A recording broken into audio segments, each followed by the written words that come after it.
여러분들이 어떤 일을 만났을 때 어떤 생각을 하십니까? 성공했을 때, 또 실패했을 때, 어려운 문제를 만났을 때 무슨 생각부터 하시죠? 말씀이 생각나야 돼요. 특별히 강단 말씀이 생각이 나야 됩니다. 반드시 하나님은 여러분에게, 여러분 생활이 다 다르겠지만 어떤 일을 하시기 전에 강단을 통해서 먼저 말씀을 주십니다. 소돔 고모라 멸망당할 거 미리 아브라함에게 말씀했잖아요. 주의 종에게 먼저 어떤 일을 하시기 전에 말씀하신다고 했거든요. 그러므로 분명히 여러분 개인 삶을 하나님이 이제 주장하시고 인도하시기 전에 먼저 강단을 통해서 말씀을 주십니다. 그래서 오늘 생명 걸고 여러분이 말씀 붙잡아야 돼요. 그러는 성도는 틀림없이 어떤 일을 만나든지 저는 승리할 줄로 확신합니다. 그렇지 않고서야 하나님이 여러분을 이곳에 불러 모으실 이유가 없죠. 무엇보다도 우리가 정말 이 자리에 우리가 여러분이 오셨는데 이유를 가지고 모이셔야 됩니다. 이유를 가지고. 이유 없이 우리가 이 자리에 왔다면은 정말 은혜를 구하셔야 돼요. 분명한 이유를 알도록. 뭐 그런 시가 있더라고요. 불쌍한 여인. 뭐 쭉 얘기를 하면서 가장 불쌍한 여자는 잊혀진 여자다. 뭐 이런 시가 비슷한 시가 있더라고요. 근데 제가 볼 때는 이유가 없이 사는 그런 인생, 나는 불쌍한 인생이라고 생각합니다. 맹목적인 삶을 사는 사람 얼마나 불쌍합니까? 우리가 뭐 짐승도 아니고요. 분명한 이유가 있는데요. 그렇지 않습니까? 아니 이런 편안하도 분명한 이유가 있으니까 존재하는 건 아닙니까? 만약에 이유가 없다면 이게 있을 이유가 없죠. 이런 것도 이유가 있는데 쓰기 위해서 있는 거 아니겠어요? 하물며 우리가 아무 이유 없이 이 자리에 있다라면, 우리가 인생을 산다면 얼마나 불쌍한 일입니까? 그래서 우리는 이유 있는 삶을 살아야 되는데 무엇보다도 바른 이유를 가지고 있어야 돼요. 바른 이유. 나름대로 뭐 삶을 사는 그런 이유들이 있겠죠. 그런데 바른 이유를 갖고 살지 못하는 그런 분이 또 있어요. 특별히 이제 우리가 성전을 건축하는데 그 이유를 바로 알아야 됩니다. 그렇지 않으면 얼마나 부담스럽겠습니까, 여러분? 그렇잖아요. 이유를 모르는데 왜 성전을 건축해야 됩니까? 저는 많이 생각을 해봤어요. 마침 에스라서에 보니까 성전을 건축해라, 돌아가서. 불신자 고레스 왕을 통해서 하나님이 성전을 건축하도록 하셨잖아요. 그리고 왜 성벽을 왜 느헤미야서 보니까 왜 수축을 했습니까? 에스더는 무엇 때문에 생명 걸고 죽기까지 결단을 내렸습니까? 그게 전부 하나님의 백성을 흥황케 하기 위함이다. 여러분, 만약에 이스라엘 백성들이 광야가는 동안 성전에 나가서 피 뿌리지 않으면 하루를 못 넘겨요. 죽어야 돼요. 반드시 피 뿌려야만 죄 문제 해결되는 겁니다. 그래야만 살아남는 겁니다. 그래서 교회 중심은 내가 사는 길이고 우리 후손이 사는 길이에요. 하나님의 백성이 흥황하는 길이다. 느헤미야와 성곽을 수축하러 온 일행들이 예루살렘에 도착하니까 산발락과 도비아와 같은 원수들이 긴장했잖아요. 하나님의 백성을 흥황케 하는 자들이 왔구나 그랬잖아요. 지난주 강단 말씀 제목이 이스라엘 백성을 흥황케 하는 일 그랬잖아요. 왜냐, 성벽이 무너지니까 성전 제사가 안 되는 거예요. 약탈해 가고 그 성전 중심으로 살던 사람들이 두려워서 살 수가 있어요. 다 이사 가고 종교 지도자들이 죽임을 당하고 무슨 예배가 되겠습니까? 그래서 성벽을 쌓으라는 겁니다. 백성을 흥왕케 하는 일이에요. 예배는 여러분을 흥왕케 하는 일인 줄로 믿습니다. 저를 위해서 예배 드리는 게 아니에요. 조금 전에도 어떤 젊은 집사하고 통화하고 왔지만 지금 예배는 이게요, 선택사항이 아니에요. 이거는요, 나를 위해서 하는 일이 아니거든요. 우리는 하나님 앞에서 정말 우리가 예배드리고 교회 중심으로 우리가 살 때 여러분과 여러분 후손이 흥왕하는 일입니다. 전 세계에 하나님 백성을 세우는 일인 줄로 믿습니다. 만약에 에스더가 결단 안 내렸으면 자 구스부터 이디오피아부터 인도에 이르기까지 넓은 영토를 가지고 있었는데 페르시아가 그걸 127도로 나눈 거예요. 행정구역을. 거기에 살던 많은 유다인들이 만약에 멸절당한다면 예수님이 어떻게 오시죠? 이스라엘 12지파 가운데 유다 족속을 통해서 예수님이 오셨는데 유다 사람들이 다 멸망당한다면 그리스도가 어떻게 오시고 우리의 구원은 어떻게 일어날 수 있습니까?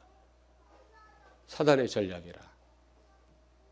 복음 가진 여러분이 복음을 전하지 않는다면 이 땅에 심각한 위기가 와요. 지금 사단은 여러분을 다 무너뜨리는 것입니다.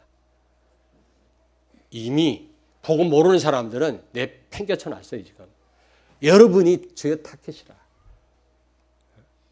여러분이 무너지면 하나님의 백성은 무너지는 것입니다.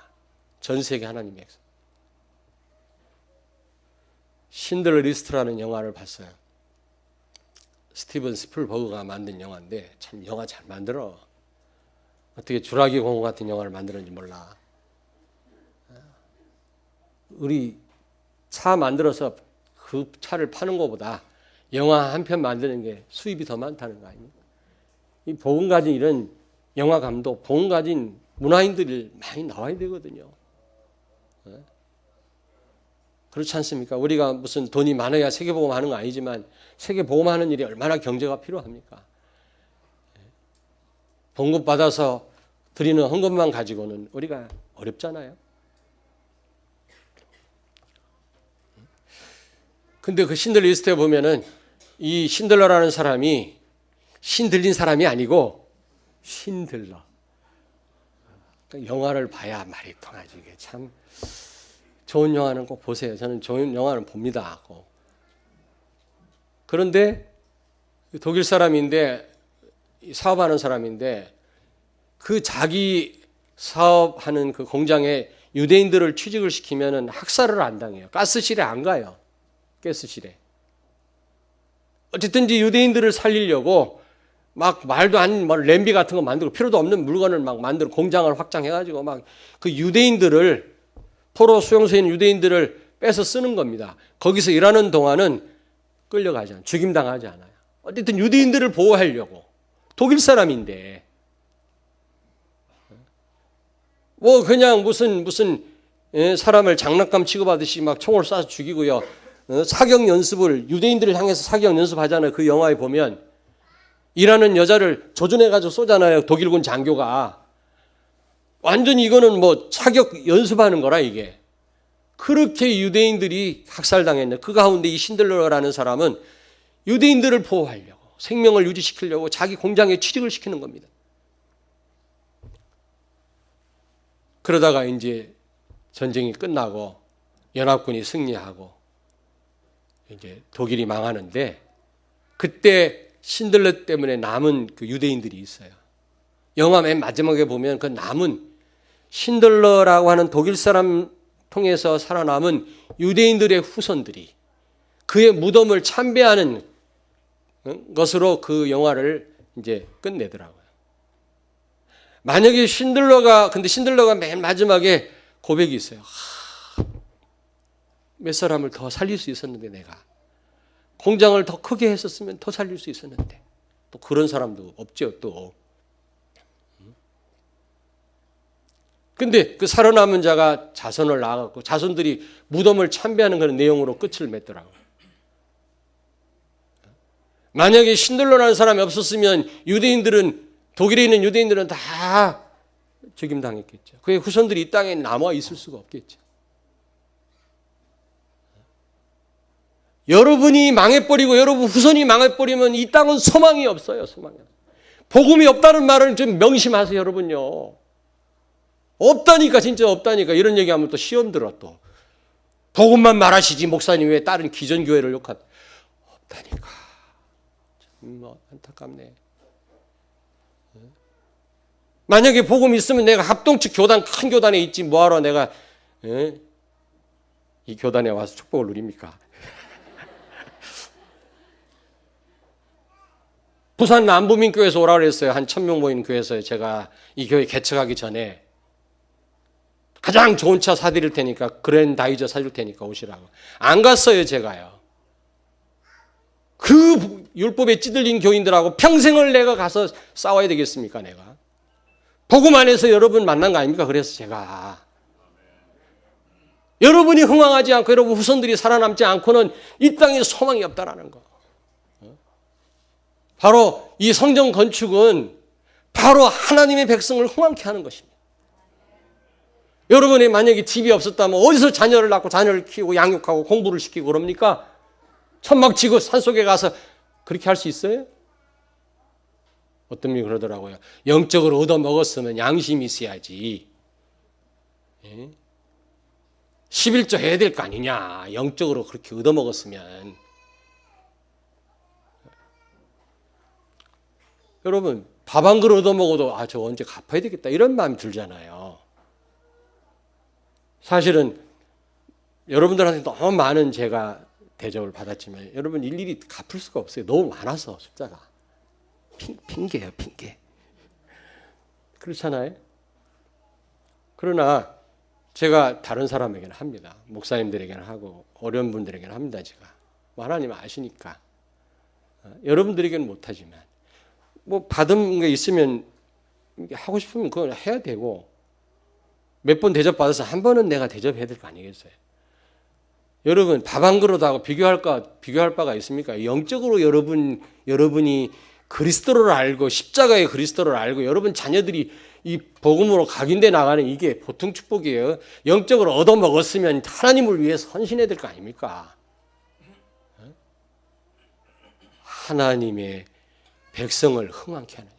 바울은요 결혼 안 했기 때문에 육신적인 자손은 하나도 없어요. 그러나 영적인 후손들을 전 세계에 세워놓은 거 있죠. 내 아들아 디모데한테. 영적인 후손이 없으면 저희 그 사촌형 가운데 미국 사람하고 무슨 사업을 같이 해요. 돈 엄청 벌었어요. 생긴 것도 너무 잘생겼어요. 진짜. 우리 곽시반이 다 그렇습니다만은 한 또 몇 번 또 비우는 사람이 있었고 그런데 그 형님이 애가 없어요.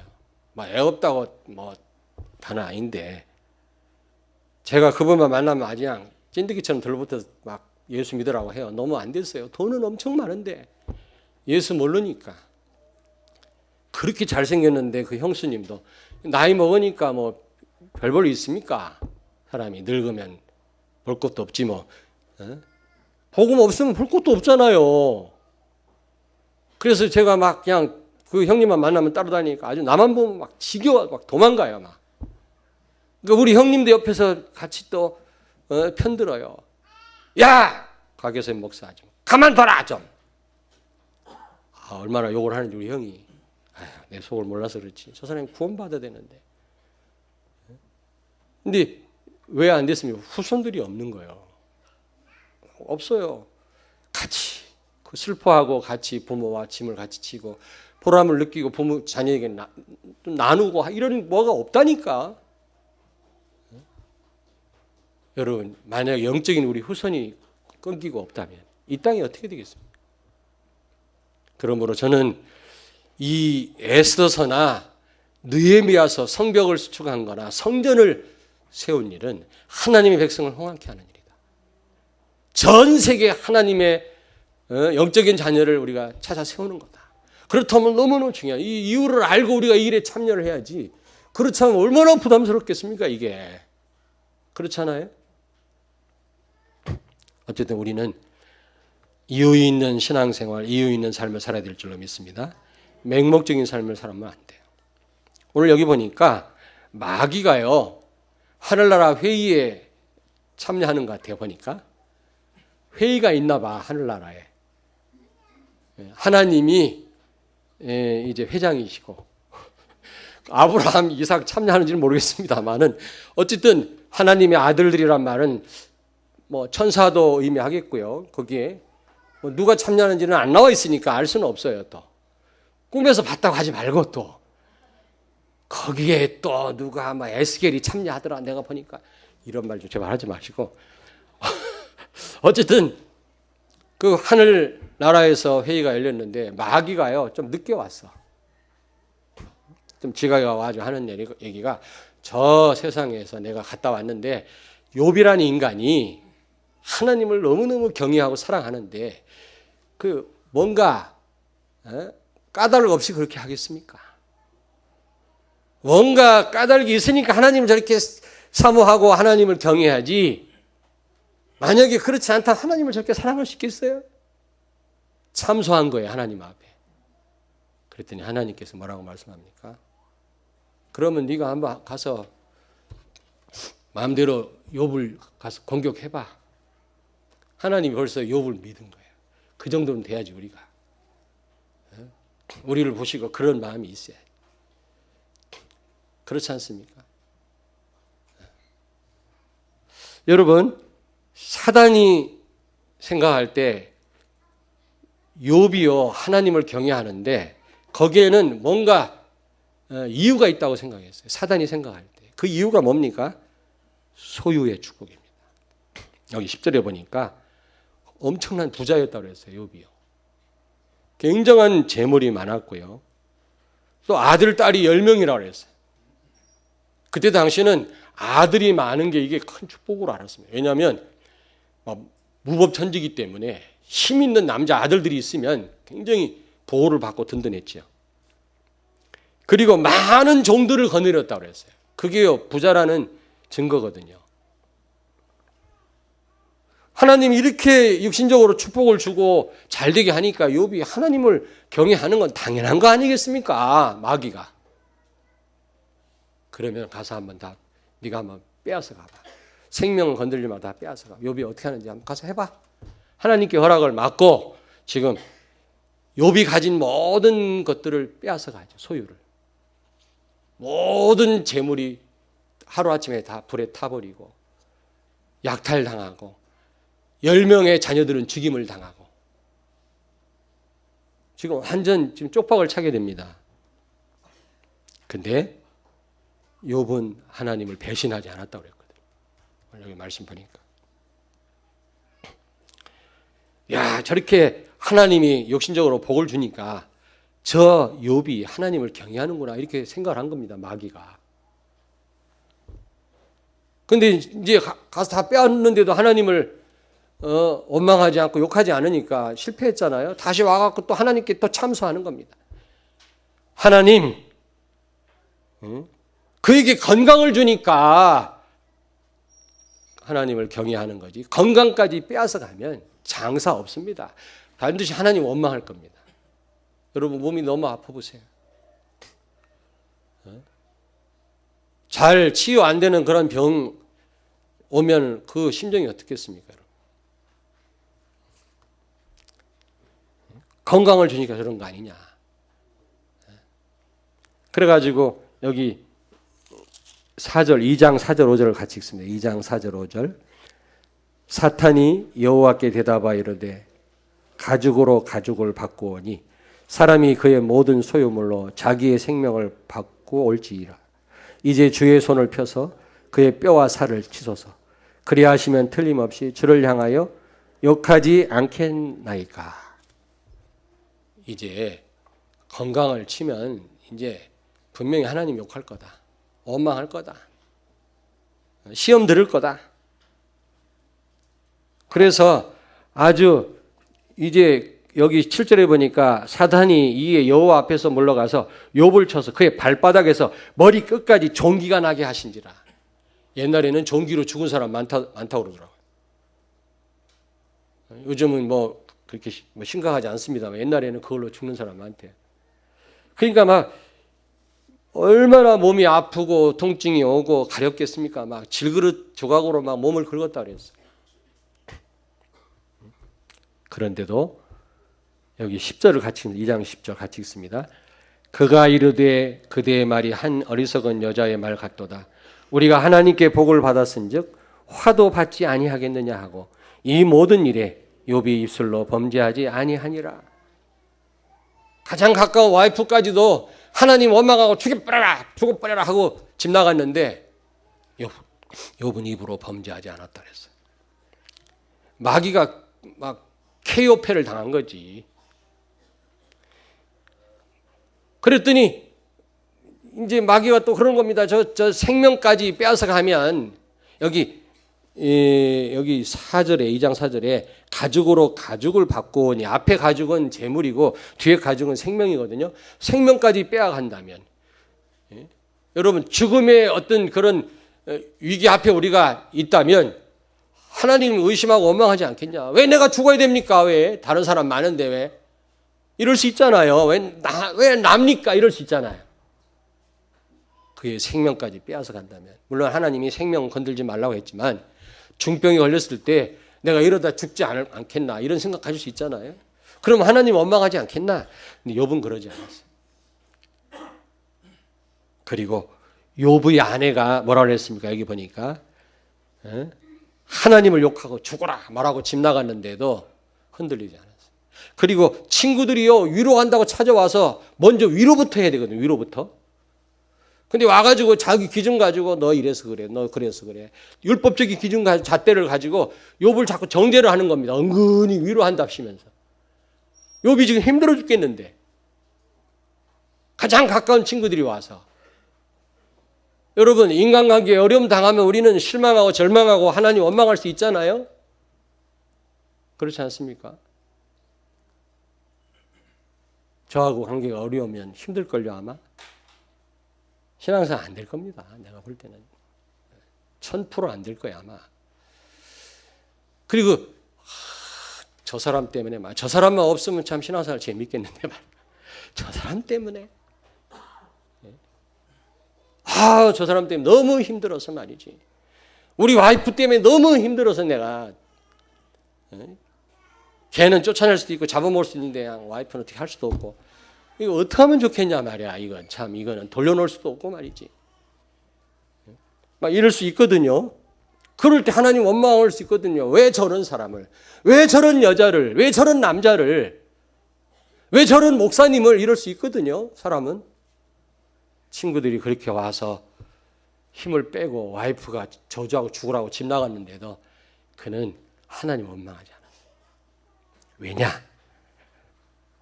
두 번째로 욥은 분명한 이유가 있었어요. 하나님을 경외할 수밖에 없는 그런 이유를 갖고 있었다니까. 여러분 이유 있는 신앙생활 되길 바랍니다.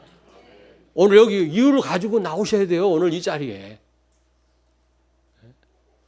어떤 상황에서도 여러분 하나님을 경외할 수밖에 없는 이유가 있었다니까. 욥에게는.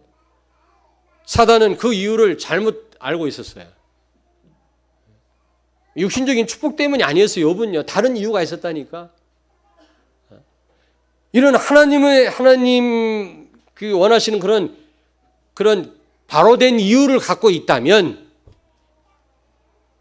어떤 일을 하나님께로부터 당한다 할지라도 이유를 묻지 않습니다. 그런 성도는. 까닭을 묻지 않아요. 이유 없는 성도가 어떤 일을 당했을 때 하나님께 꼬치꼬치 묻고요. 이유를 달고요. 원망하고 그러는 거예요. 분명한 이유가 있는 사람은 어떤 일을 만나도 까닭을 묻지 않습니다. 이게 결론인데 끝내야지 뭐. 여기서 욥이 어떤 다른 이유를 갖고 있습니다. 첫째로 욥기서 19장 25절 26절에 보니까 하나님은 전능자요 대속자라고 고백했거든요. 하나님은 나의 대속자다. 나를 구원하신 분이시다. 모든 저주에서 예수님이 나를 해방시키셨다. 모든 상실한 축복을 회복하셨다. 그분이 나와 함께 계신다. 이게 이유 아니겠습니까? 뭐가 이유입니까, 여러분? 만약에 사단이 생각하는 그런 이유가 있다면 여러분은 그게 충족이 안 되면 그만둘 거 아닙니까? 시험 들고. 어제 정양원 목사라고 우리 세계력교회 목사님인데 전라도 분인데 얼마나 재밌게 나 처음 들어봤는데 은혜되고요.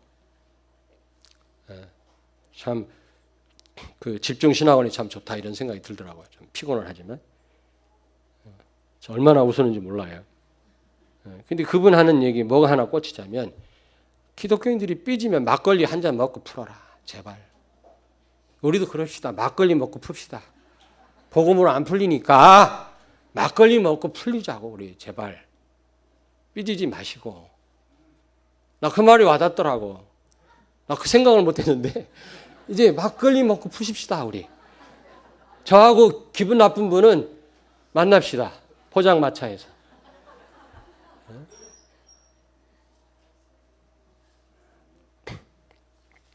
막걸리 한 잔 갖고도 그걸 마음을 푸는데 말이지. 우리가 시쳇말로 쪽팔리게 말이지 그리스도 이 엄청난 이 능력을 가지고 우리가 이런 문제 해결 못한다면 무슨 세계보험을 할 수 있겠습니까? 하나님 우리의 대속자입니다. 그리스도 모든 문제 해결자입니다. 우리를 억만 죄악 가운데서 구원하셨다면서요. 그게 우리의 이유인 줄로 믿습니다. 하나님을 섬기는 이유입니다. 하나님을 경외할 수밖에 없는 이유입니다. 다른 이유가 필요합니까? 또 어떤 이유를 갖고 있었습니까? 모든 것이 하나님의 은혜구나. 그의 고백을 보니까 욥의 고백을 보니까 2장 10절에 보니까 우리가 하나님께로부터 복을 받았으니 화도 받을 수 있지 않겠냐? 화도 하나님 은혜라는 겁니다. 지나고 보니까 축복만 은혜가 아니라 화도 하나님. 그래서 여러분 잘 아시잖아요. 사무엘상 7장 12절에 에벤에셀이란 말 있죠. 그게 무슨 뜻이죠? 지금까지 함께 하셨다, 인도하셨다 그런 뜻 아닙니까? 이스라엘 백성들이 항상 좋은 일만 있었던 게 아니잖아요. 얼마나 어려운 일을 많이 당했습니까? 그러나 그것도 하나님의 인도고 성공도 하나님의 일이고 실패도 하나님의 일이라는 겁니다. 하나님의 인도라는 겁니다. 모든 게 하나님의 은혜라는 거죠. 이런 욥에게 있어서 이런 이유를 갖고 있으니까 모든 게 하나님의 은혜라는 답을 갖고 있는데 그가 어떻게 하나님을 욕하고 하나님을 배신할 수가 있겠습니까? 하나님의 이 답이 고린도서 15장 10절에 나의 나 된 것은 하나님의 은혜라. 여러분 이 답을 내시기 바랍니다. 이게 여러분 삶의 이유가 되어야 돼요. 그렇지 않습니까? 모든 게 하나님 은혜라면 여러분 아까운 게 없잖아요. 다 은혜라면서요.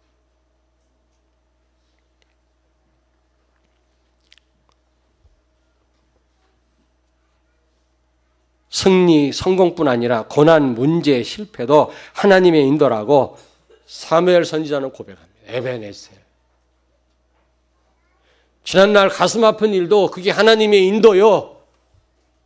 지난날 성공한 것도 하나님의 인도인 줄로 믿습니다. 그렇다면 우리는 오직 하나님께만 영광 돌릴 뿐입니다. 그리고 욥기서 1장 21절에 보니까 하나님의 절대 주권을 믿었어요. 욥이요. 1장 21절을 같이 읽습니다. 이르되 내가 모태에서 알몸으로 나와 싸운즉 또한 알몸이 그리로 돌아가올지라. 주시니도 여호와시요 거두시니도 여호와시오니 여호와의 이름이 찬송을 받으실지이다 하고. 그렇습니다. 주신 분도 하나님이고 가져가신 분도 하나님이고 우리를 귀하게도 하시고 천하게도 하시는 분이 하나님이신 줄로 믿습니다. 어느 것 하나 하나님의 주권이 아닌 게 없죠. 저는 그 사실을 받아들입니다. 우리가 잘해서 여기까지 왔든 안 돼서 왔든 이게 하나님의 절대 주권에 속한 거라고 저는 확신합니다. 만약에 이게 잘못된 거라면 깨닫게 해서 잘 되도록 인도하시겠죠. 욥은 이 답을 갖고 있었다니까. 소유관이 분명했던 거, 소유관이.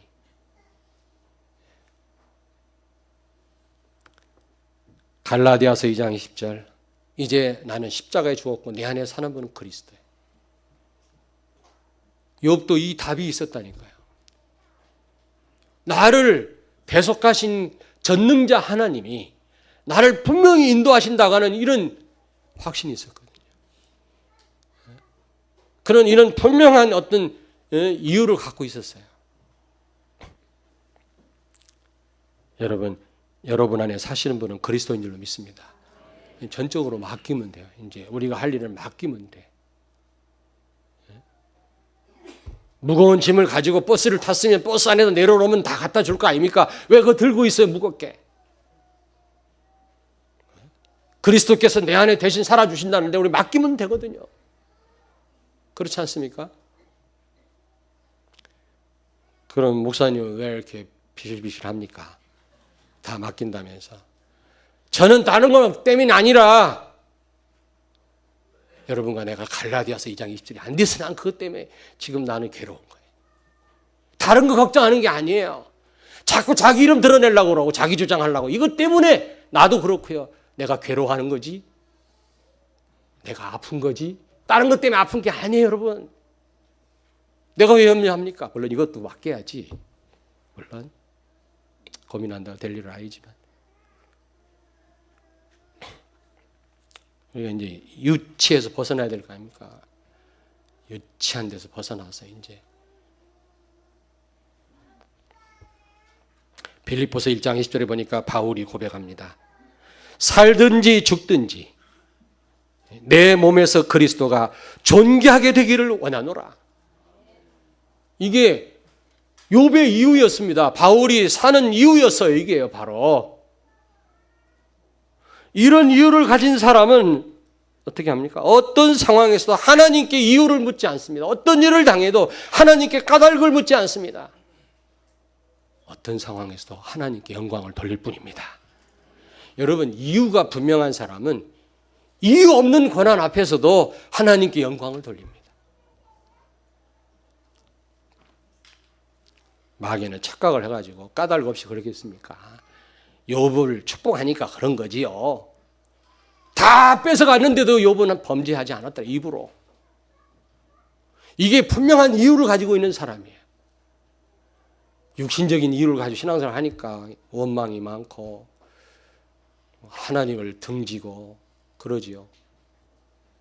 욥과 같은 이유를 갖고 우리가 신앙생활 한다면 그 어떤 것도 문제되지 않아요. 여러분, 바른 이유를 가지고 살았던 요셉, 감옥 가도 괜찮았어요.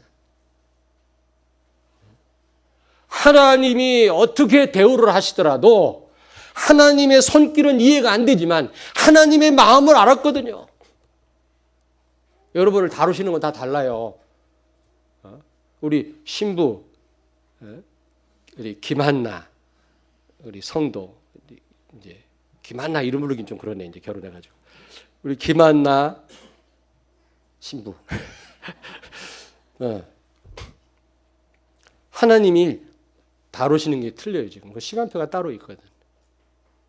여러분을 다루시는 시간표가 다 달라요. 저를 다루는 시간표도 달라요. 다 하나님의 손길은 다 달라요. 다 같을 수가 없어요. 그러나 하나님의 마음은 모두에게 동일해요. 내가 너를 위하여 십자가에 죽었다. 이처럼 너를 사랑한다. 그게 하나님 마음이라니까. 너의 대속자다. 이제 내가 네 안에 산다. 맡기기만 해라. 내가 다 책임지겠다. 이거 알면 문제될 게 없죠. 요셉은 그걸 알았거든요. 그게 삶의 이유였습니다. 감옥 가도 괜찮아요. 그리고 형들 앞에 뭐라고 얘기합니까? 창세기 45장 5절 8절에 보니까 형들이여 두려워하지 마라. 노예로 판 것은 당신들이 아니고 하나님이 당신들과 우리 민족을 살리기 위해서 나를 앞서 보낸 거다. 이유를 갖고 있는 사람은 하나님께 이유를 대지 않습니다. 어떤 일을 하나 영광만 돌릴 뿐이에요.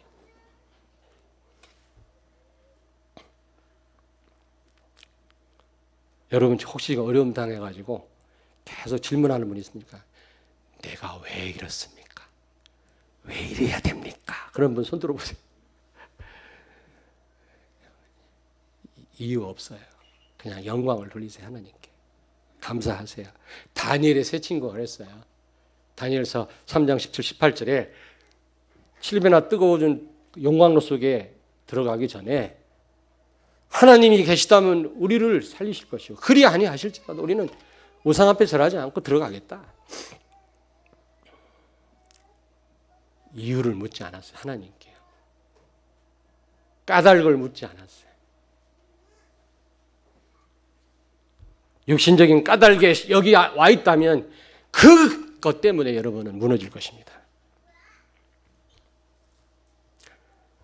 다니엘은 죽을 줄 알면서도 하나님께 감사하며 기도했다고 했거든요. 죽을 줄 아는데 생명이 왔다 갔다 하는데 그는 이유 없었어요. 그냥 감사할 뿐이에요. 바울은 로마의 지하 감옥에서도 순교하기 직전에도 항상 기뻐해라. 쉬지 말고 기도해라. 범사에 감사하라고 그랬어요. 능력 주시는 자 안에서 내가 모든 걸 할 수 있다. 그 어떤 것도 문제가 안 된다는 겁니다.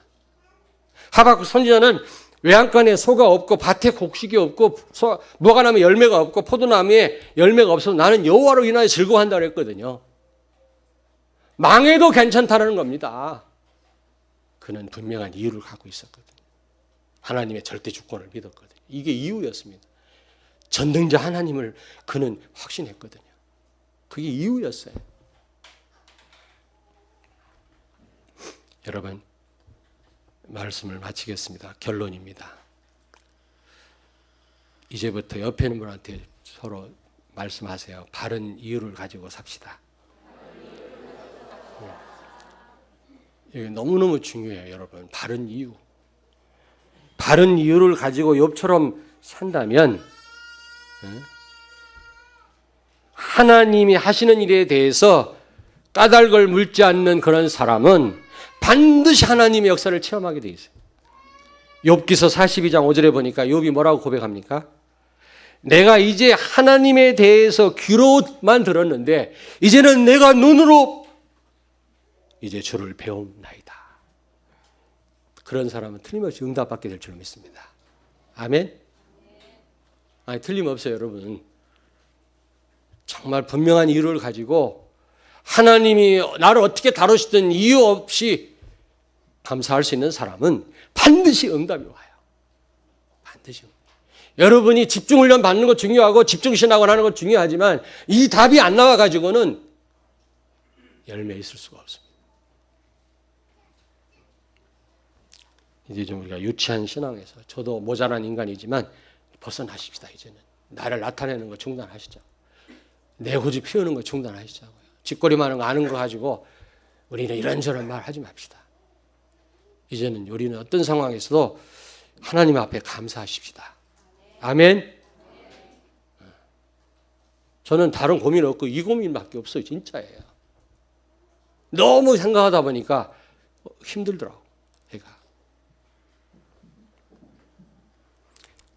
여러분, 욥이 바른 신앙 고백했잖아요. 같이 한번 여기 읽겠습니다. 여기 1장 22절을 같이 읽습니다. 이 모든 일에 욥이 범죄하지 아니하고 하나님을 향하여 원망하지 아니하니라. 2장 10절 우리 하반절을 같이 읽습니다. 이 모든 일에 욥이 입술로 범죄하지 아니하니라. 하나님을 원망하고 욕하고 죽어버려 하고 와이프가 집 나갔는데 욥은 입술로 하나님을 원망하지 아니하였더라. 범죄하지 아니하였더라. 여러분, 바른 신앙 고백이 중요해요. 바른 신앙 고백이.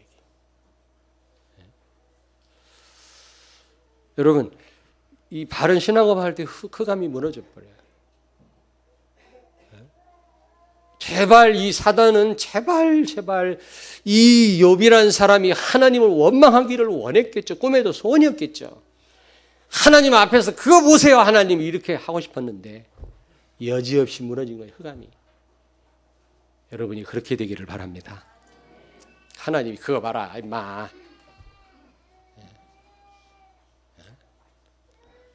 얼마나 하나님 참 기분 좋으셨겠습니까? 그거 봐라.